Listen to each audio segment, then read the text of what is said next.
Welcome guys to another episode of the XBA. This is the third episode in a row that I am going it alone. We got a lot of playoff ramifications here as the XBA season is coming to a close. We've got 3 days left in the regular season, and right now we are going to start with the New York Neon at St. Louis. Now the Arrows have 2 games remaining. If they lose their final 2 games, they will be in jeopardy of losing their spot to either LA or Kansas City. But right now, I mean, it would take a lot for St. Louis to have that happen. New York, on the other hand, if they lose their final 2 games, they're going to be in jeopardy, but win one, and the Neon are going to be safely in. You guys saw the record at the beginning of the video. They are 500, and Mike Conley putting some good moves there. You know, I like what I like about the Neon entering the postseason, if they do indeed make it, is the guard play. Obviously, you have Kemmerly, Conley, and that man, RJ Hampton, who has 13 points here in the first half. Arrows nursing a small 3-point lead. Right now, they're up by 8, and they're increasing the lead there. Is going to be Donovan Mitchell. The foul for Hampton, now double-digit lead. Back down to 9 points, we get Tobias Harris, who missed a significant chunk of time for New York. You'd think maybe they'd be a couple games better in the standings if they had Harris in March, but he missed a few weeks. So the fact that the Neon are hanging around in the playoffs despite that, pretty solid. And Kemmerly, that's a signature move, man. He does it once or twice a game, it seems like. He hits the deck and finishes with the and one. Right now, 4-point game. Again, Kemmerly gets Gary Trent to foul. 86-83 though right now. Richardson takes a contested 3, and Richardson will score. Kemmerly, I don't know what you're doing there, man. Might want to work the ball in, play a little, scripted offense, maybe find a play. But Buddy Mayer, the rookie, miss. Randall, kind of a weak effort there by New York to get the rebound. They will hit a 3 here, but guys, I think it's 96-90, so Mitchell will make the 1.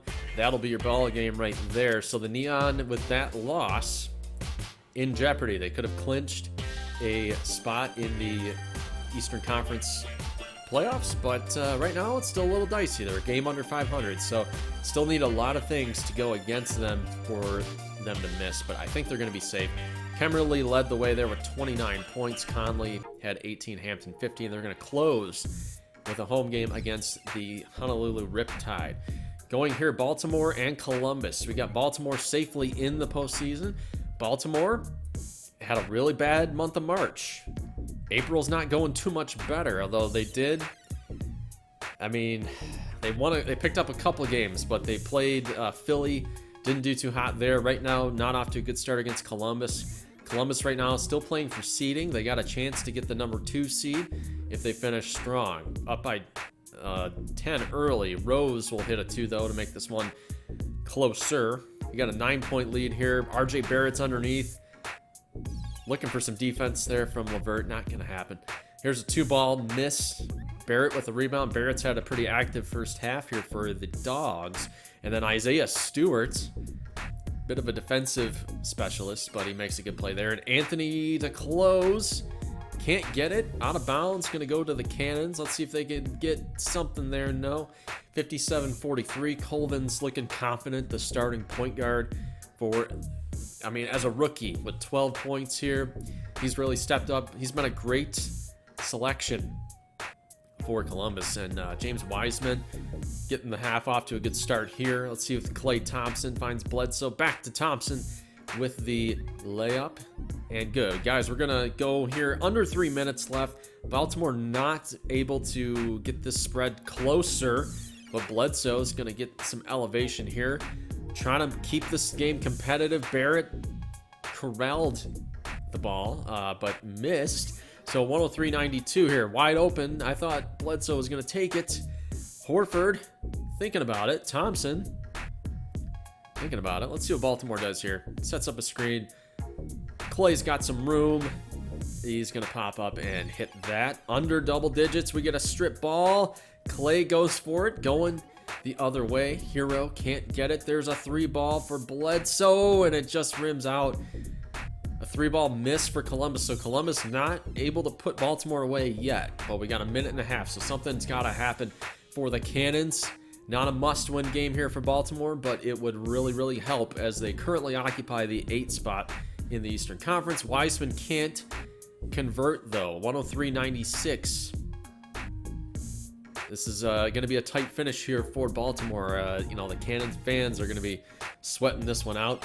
It'd be a very disappointing collapse if they somehow can't finish and make the playoffs. But under a minute now. Is that going to count as a 3? It will. 105-99. So they picked up a point on that possession. Colvin going to lay it in, though. And that, I think, might be too much for Baltimore to overcome at this stage with an 8-point deficit.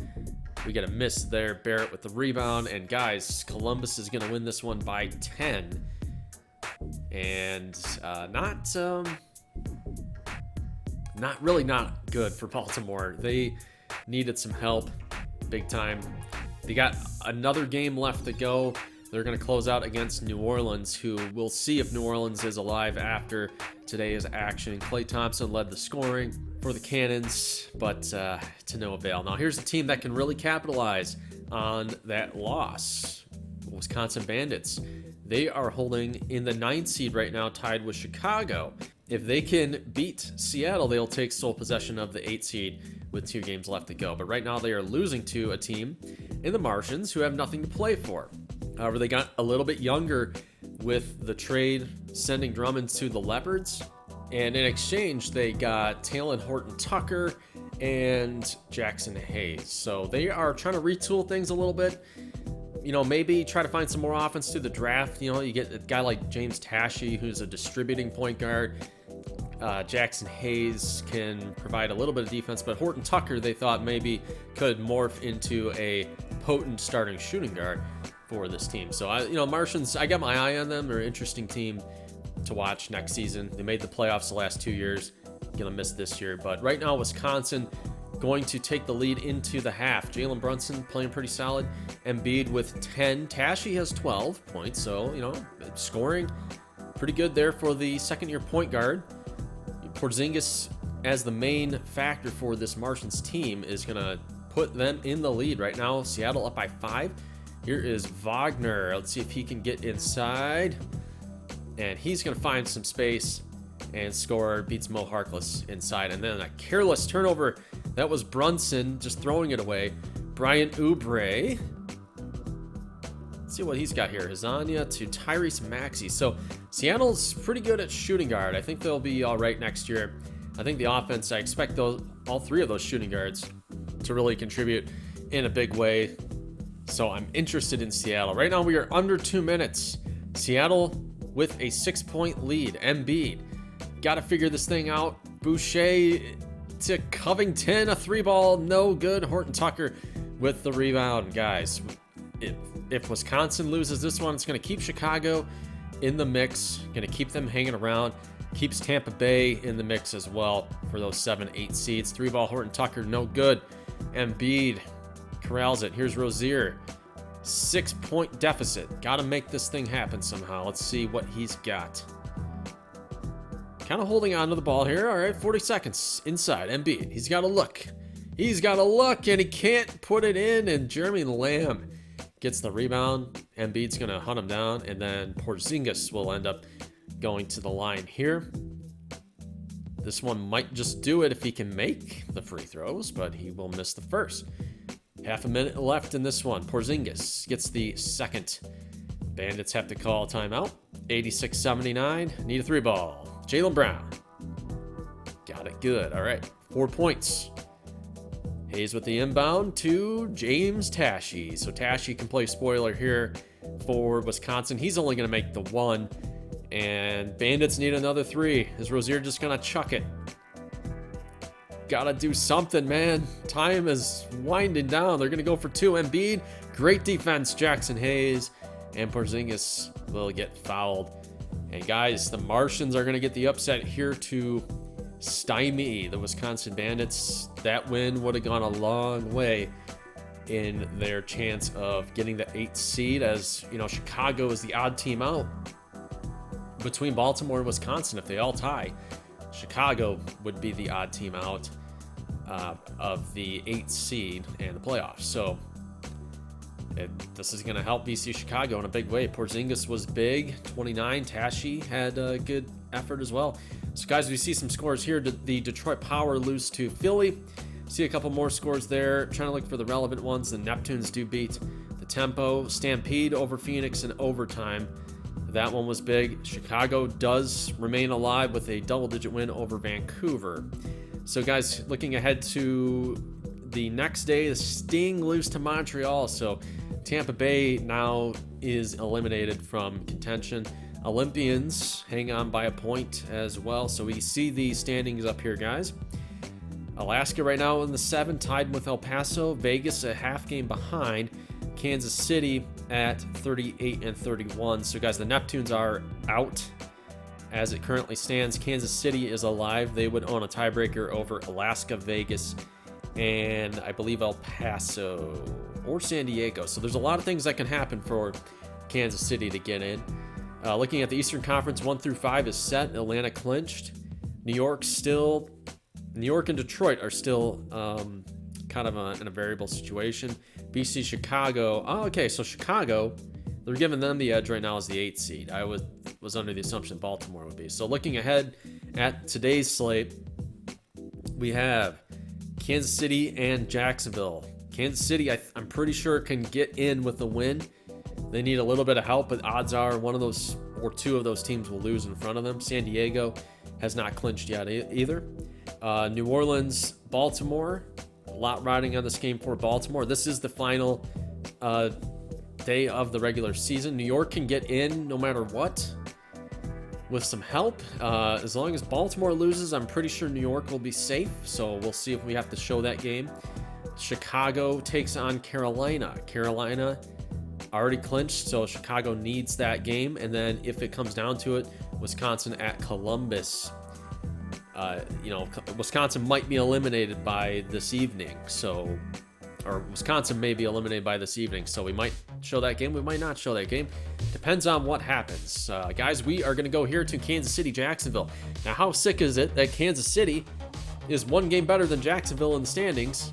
Yet they're playing for their playoff lives here, and Jacksonville is in comfortably. I don't like that. I don't like that one bit. Jacksonville up by 5 right now. Steph winding in. We'll get it off the glass. Luka's going to have to engineer a comeback here, and obviously we know that they're good enough. Kansas City is one of the best teams in the league when fully healthy. I'm pretty sure they're the best team since the start of March in the XBA. So, I don't want to be the team that has to take them on in the postseason should they get there.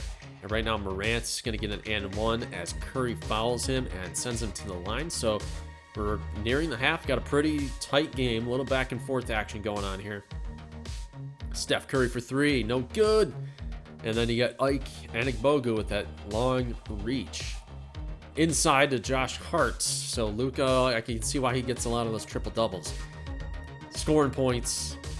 Dishing the ball around. Kansas City takes the lead right now. He's got 20 points here in the first half.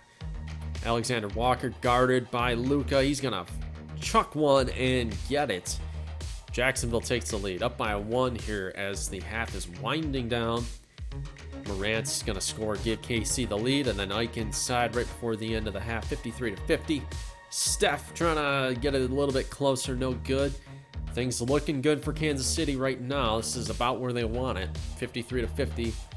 Kind of a decent scoring game. 27 rebounds. Jacksonville is getting annihilated in the rebound game. Luka going to the line here with 2.5 left in the third. Still up by a few. We're going to skip ahead here to the fourth. Luka's got a little bit of a cold thing going on here. He's missed a few shots in a row, a couple turnovers. As Jacksonville's kind of working their way back into this. Still 2-point game. Gonna get a miss, 198. Steph Curry for 2 in the tie. And he gets it. Jacksonville ties it up. It's all knotted up here at 100. 13 and 6 points for Steph Curry. Got about a minute 12 right now. Luka trying to end this little cold run he's got going on. Luka gets an easy jump shot there and scores. All right, 102-100. He's got 32 on the night.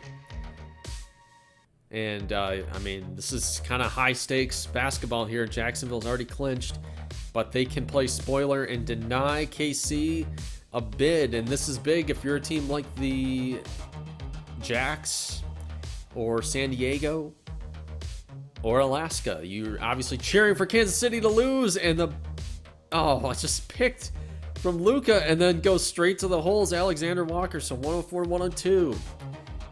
Wow. I mean, are you kidding me? Luka Doncic not paying attention with the basketball in this scenario. It just gives it up.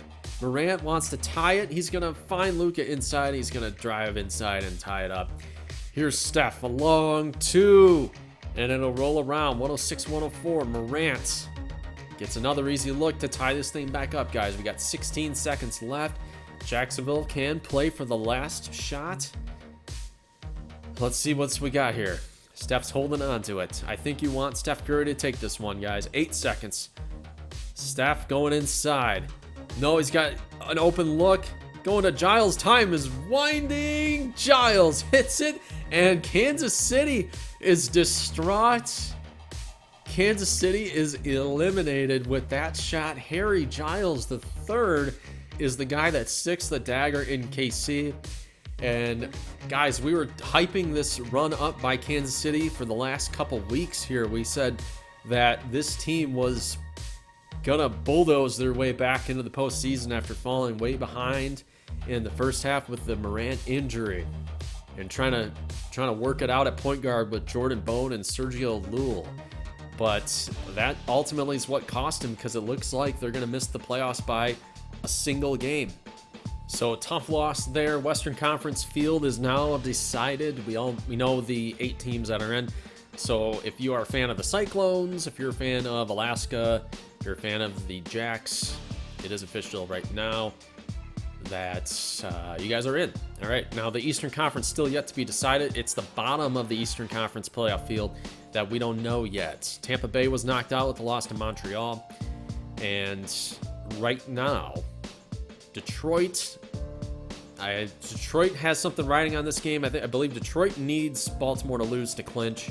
They can take things into their own hands if they do get a W in play today, but it will all depend on this game here. So right now, Baltimore has the lead.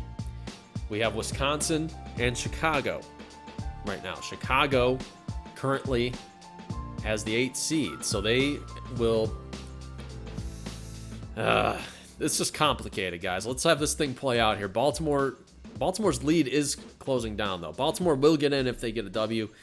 A 3-ball is good there. So Baltimore fans need this win like there's no tomorrow. Larry Nance, though, will score. Right now, we have about 5.5 minutes left. 79-76. I'm not doing a good job of explaining this, but just know Baltimore needs the win. Chicago needs them to lose. Wisconsin needs them to lose. 79-78. Klay Thompson needs something to happen here for Baltimore. Wiseman hits a 3. We're going to go to about 3 minutes left. 87-86. Klay with a clutch 2-pointer there. 97-94 now. Here's Anthony, the rookie, inside. Thomas Bryant rebounds. Argata finds Beverly, the veteran, inside to Kawhi. Kawhi Leonard will score. So, guys, New Orleans, this is the XBA, man. You think New Orleans might just take it easy, take their foot off the gas, but nope, not going to happen here. 97-96. Baltimore with the lead. Finds Anthony. Anthony's going to try, and then Klay doesn't even go after the rebound. He just gets out-hustled inside. Here's Argata gets stuffed, and then it is going to be Kawhi for 2. New Orleans takes the lead, 98-97.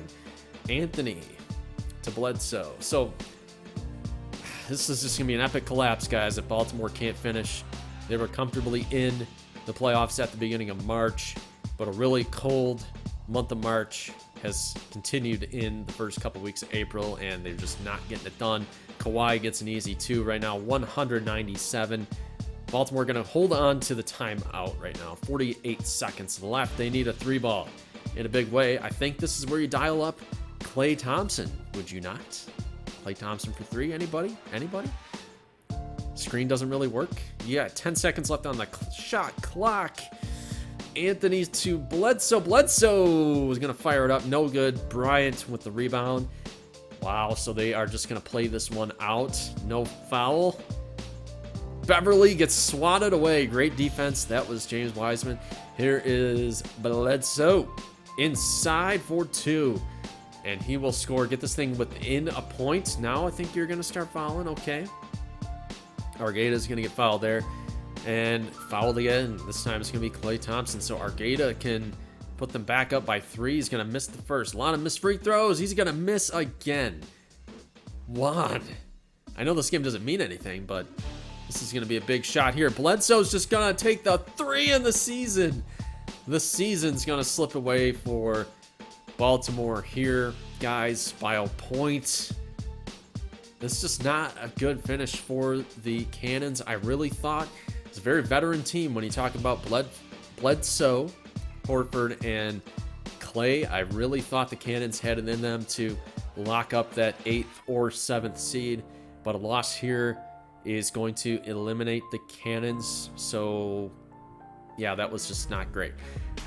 We're going to go here, though. Baltimore, or sorry, I got Baltimore on my mind. BC Chicago has a chance to lock this thing up here. If they lose, it will give life to the Wisconsin Bandits, in which case Chicago will need Wisconsin to lose, and then Chicago will hang on to the 8th seed. So with that loss by Baltimore, I believe that means the Neon and the Power have locked it up no matter what happened in their games. So Chicago right now, if they win, they're in. And ironically, their first opponent would be Carolina. So Carolina can actually pick their opponent. If Carolina throws the game, they can play Chicago. If they play to win, then they might draw the Wisconsin Bandits. But we will see what happens. Chicago, desperate to make it into the playoffs. They have not made the postseason yet in this series. They were 0 for their first 2 tries. First year, they came very close. Second year, a little bit farther away, but they were in the mix for most of the season. So obviously a veteran team as well here when you talk about Oladipo and Holiday. Mitchell Robinson's a bit younger. You got a rookie, Wayne Cartwright. A lot riding on this game for Chicago. But right now, I don't know what they're pumped up about because you're losing by 5. So Carolina, with locking up the number 1 seed, they could have just not played that hard in this game. But here they are, balling out and trying to close out the season strong. Here's a huge dunk there. I mean, you got to finish strong, right? Don't take your foot off the gas. If you do that, sometimes you fall asleep at the wheel and it's hard to kick it back into gear. A lot of auto references here, but you guys know what I mean. Chicago taking the lead.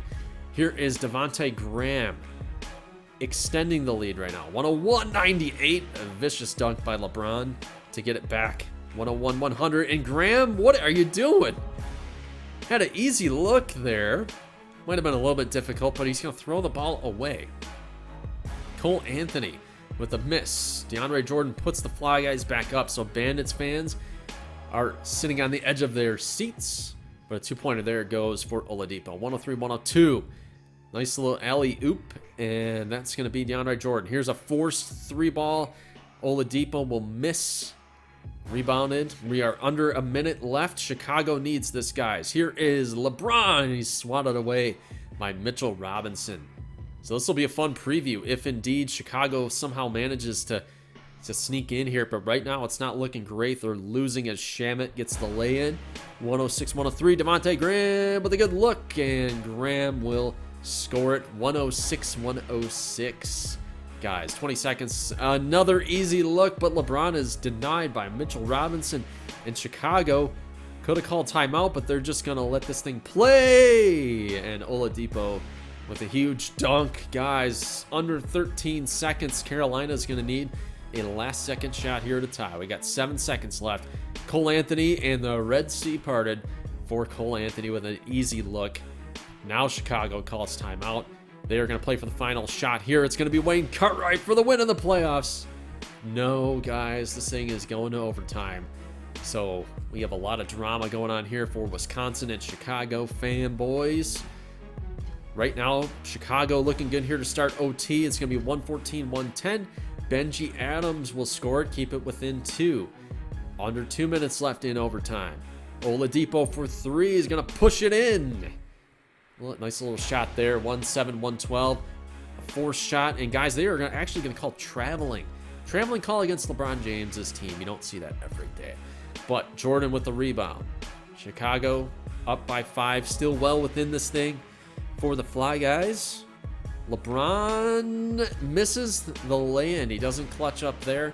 Chicago got him wide open. That is going to be Devontae Graham. This time he doesn't kick it out for a 3-ball. 119-114 after the 2-ball there, but gets a green there for Devontae Graham. Up by 7. This will be the last realistic chance. And Carolina will miss, guys. Chicago makes it. The Chicago faithful are rewarded finally with a playoff berth. This is the final game of the regular season for year 3 of the XBA, guys, because we now know what the playoff field is going to look like. Chicago overwhelming the Fly Guys 15-6 in the overtime period. That's just all about want to for me. It looks to me like Chicago just wanted it more, and they kicked that into gear. So, guys, we see the Power did beat Houston in their game. Cannons losing. Cannons 33-37. They're going to finish. New York, we did not show that game because of the Cannons' loss, but they did beat the Riptide to finish at 500. Fly Guys losing there, 34-36 for Chicago to get that 8th seed. Sting lost by 2 there, so 40-30 for Alaska, and then the Bandits would go on to lose once they knew their fate, 116-97. So, guys, how about this? The MVP going to Luka Doncic on a team that missed the playoffs. And I'm guessing because he almost averaged a triple-double, but you don't see that every day. Marcus Anthony, your Rookie of the Year. I think he deserved that well. Bull gets 6th Man of the Year, and he saw a very increased level of play there for the Pittsburgh Paladins. He's a very versatile weapon off the bench, defense and offense as well. Obviously, with his length. Defensive Player of the Year goes to Anthony Davis. Again, well-deserved. Could argue MVP, but on a team that didn't make the playoffs, see, I mean, it's hard. James Tashi with 8 assists is your Most Improved Player of the Year. Obviously, he stuck around with the big club, did not play in Portland, in XBA 2 Portland last year, but didn't get a huge load of minutes in his rookie season. Stepping in, finally got those minutes, and he performed. Monty Williams was your head coach for the #1 seeded Phoenix Monsters. Our first team there, no real surprises. LeBron, Giannis, Russell Westbrook, I guess, carrying the Cyclones, deserve that. On the second team, you had Simmons, Curry, Durant, Zion, and Nikola Jokic. So again, no surprises there. I was looking maybe like a Malik Jones sighting, but I don't think he put up the numbers at guard. Obviously, Harden, Lillard, Porzingis, Kawhi, and Cousins. Cousins was really good for Detroit this season. Probably the reason that they made it in. Your rookie first teamers, Marcus Anthony, Vine, Cartwright, Obi Toppin, technically a rookie, and then CJ Kemmerly. Well-deserved, no question about that. Your second teamers go Turner, Price, Nikos, Kennedy, Alvarez, and Anthony, as Alvarez started to start for Tampa Bay down the stretch. Our final standings, guys. Carolina clinches the 1 seed by 2 games over Columbus and Jacksonville. Pittsburgh getting in comfortably. BC, Chicago 34-36. No tiebreaker involved there. Wisconsin over Baltimore. And you guys look at that stretch down there. A lot of losses for Baltimore from March to April, and just on a huge losing streak here as we look at their last 10. Baltimore goes 2-8. Wisconsin went 3-7, so not to be outdone. The Bandits had every opportunity to get that 8 seed, but Chicago and New York really stormed ahead with a 7-3 final push. Tampa Bay as well went 3-7. Could have easily gotten the 7 or 8 seed for Tampa Bay. Kentucky was horrible down the stretch. Very surprising turn of events. I thought Kentucky would have been a playoff team as defending champion, and they were well in the mix too, but March and April not kind there. Kind of under the radar too. The Washington Founders really played well in April, kind of spoiled some teams, kind of surprising. Western Conference goes Phoenix, San Jose, Honolulu, and then a glut there of 40-30. El Paso, St. Louis, Alaska, and then 39-31 is Vegas and the Cyclones. So the Stampede, if the Stampede managed to beat Jacksonville, I believe that means they would have pushed out the Cyclones. New Orleans and LA finished very strong. They were good teams, but it just didn't come to fruition. SoCal, after the big trade, finishes at 500. Denver was very strong in the month of April, and then you look at a team like Houston. I feel like Houston and Nashville, not terrible teams either. So you guys see the last 10 stretch there. Western Conference very deep this year. Would not be surprised at all to see Houston or Nashville make a playoff run next year. You see the points leaders there, no surprise. I'm looking for the first surprises of the year as far as the points scored. And I'm looking for Malik Jones, somebody like that. One of our new guys. Not going to happen. Jamal Murray, Klay Thompson, as we work our way down the list. DeAndre Hunter, very good, 18.7 points per game. RJ Barrett, kind of cracking the top 30 as well. It's kind of a big deal. Marcus Anthony, 18.5 points per game. There's Malik at 30th. I want to see him take the next step in year 3. I think we might see that. Rebound leaders, no surprise. Drummond, Capella, Gobert.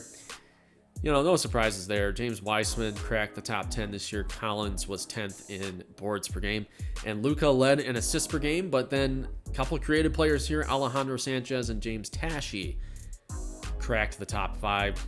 We had Ball, Paul, Murray, Russell, Trae Young, Conley, and LaMelo Ball. Looking at the team points per game, Basket Hounds were the most prolific offense in the league this year. We had Peppers, Monsters, and Jump up there as well. Neptunes 5th in scoring, but missed the playoffs. Arrows kind of opened up their offense this year a little bit too.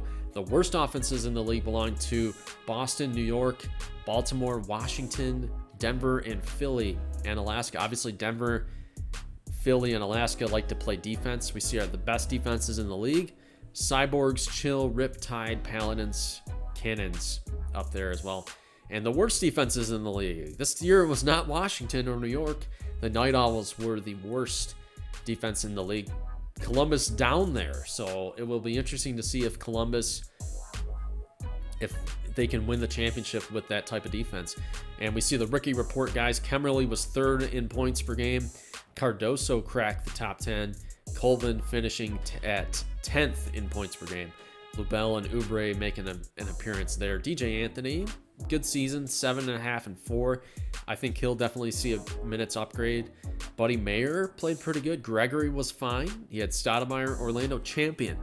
We want to see more minutes for Orlando champion as well. Phoenix Wah finishing in 23rd. Obviously, minutes was a factor for Phoenix, and then Apollo Steele at 5.8, 5.4. Apollo is a good bench option at center.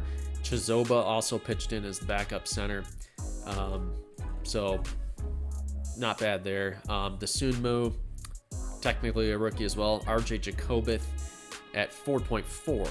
Siegel got a lot of minutes as a rebounding option. Dennis Hinnerich and Scalabrini got called up.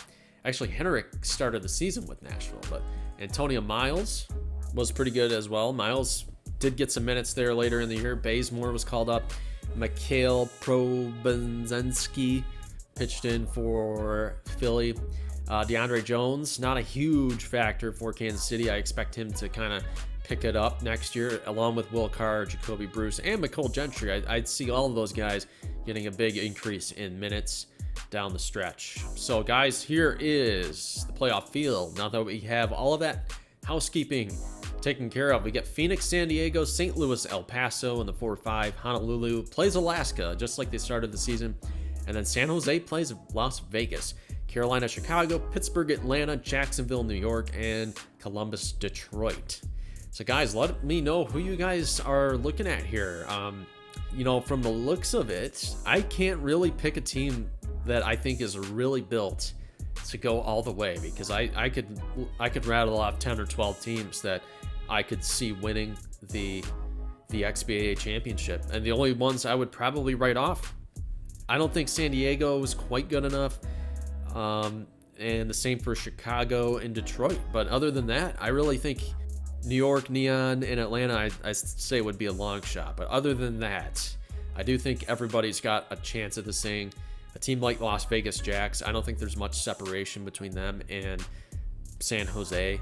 So I would give the Jacks a good chance there as well. So I think there's a lot of teams. There's a lot of ways that this thing can shape out. And just looking at this field, I mean, I know that the only teams to have made the playoffs every season right now would be the Arrows, the Cyborgs, and the Jump. And those are the only teams that have made it every year. Carolina's had 2 of 3. Pittsburgh's 2 of 3. Pittsburgh should have been in year 1. I don't know why they determined the tiebreaker the way they did, but the standings had Pittsburgh in 8th. So I don't really know why they were left out year 1, but they're back. I think Pittsburgh might be my favorite team in the Eastern Conference. Carolina with those veterans, though, they're going to be tough. They all know how to win. Columbus is the young up-and-comer team in the Eastern Conference. I'm not sure how the East is going to shake out. And in the West, Phoenix is kind of... We don't know a ton about Phoenix. We know that they were really good this year, top to bottom. Very hot in November and I think January. They were the best team in the XBA, so they kind of had some peaks and valleys, but overall it's averaged out to the best record in the XBA. And then you got San Jose and then the Riptide. The Riptide were really good. They cooled off a bit in late March and April, but they are still in very solid position for a 3 seed. So, if I had to make my picks today, I said Carolina. I think I said Carolina would be up there. I think I said Carolina, San Jose, something like that. Atlanta was my pick to be the top seed in the East, and they got the 5th. So, oh well. Just take my prognostications with a grain of salt. I'm going to go on record and say it's going to be El Paso and Pittsburgh. That's my prediction. I think you're going to get 5-4.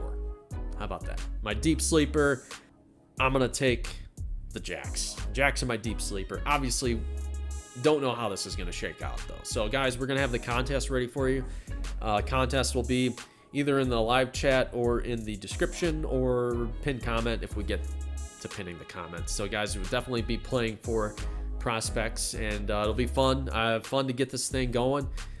I know in the past we've slowed down a little bit by the time the playoffs rolled around, but we're going to keep going, keep our feet to the fire here. So hopefully by the end of this week, we should have the first video at the end of this week as well. And we'll probably have some XBA primetime videos as well, kind of full-length playoff games for you guys to digest as well.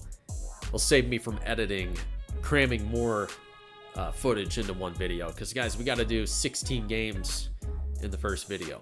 The format will be the same as last year. We're going to show games 1, we're going to simulate 2 and 3, and show game 4.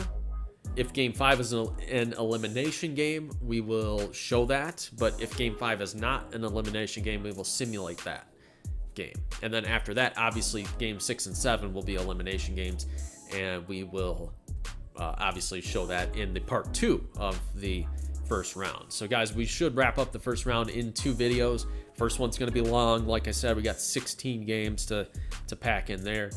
I love this matchup, Alaska-Honolulu. Going to be hard to pick a winner there. I mean, it's going to be Giannis versus Trae Young. That'll be interesting.